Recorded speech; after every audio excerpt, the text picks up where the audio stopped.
Bismillahirrahmanirrahim.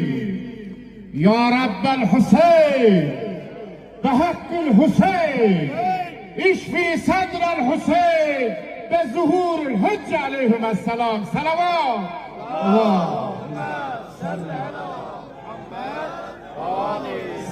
Siz buraya gelmekle peygambere lebbek dediniz.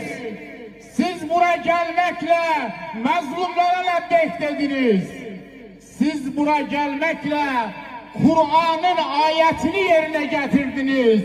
Yahud ve Nasara'yı kendinize dost edinmeyin buyurur Kur'an-ı Kerim.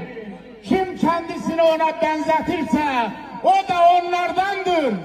Biz bugün haykırıyoruz. Biz peygamberin yanındayız. Biz Kur'an'ın yanındayız. O Kur'an ki buyurur, aşidde alel kuffar, Muhammed'le beraber olanlar kafirlere karşı şiddetli duruşları var.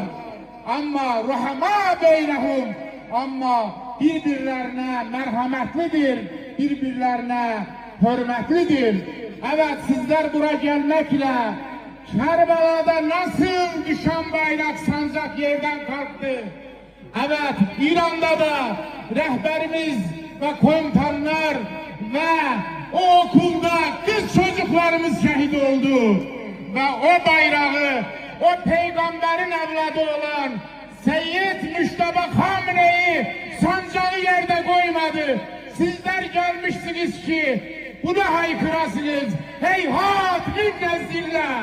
Heyhat min nezdillah. Heyhat min nezdillah. Heyhat min nezdillah. Lebbeyke ya Hüseyin. Lebbeyk ya Hüseyin. Lebbeyk ya Hüseyin. Lebbeyk ya Hüseyin. Lebbeyke ya Hamine'yi. Lebbeyk ya Hamine'yi. Lebbeyk ya Hamine'yi. Lebbeyk ya Hamine'yi. Allah hepinizden razı olsun.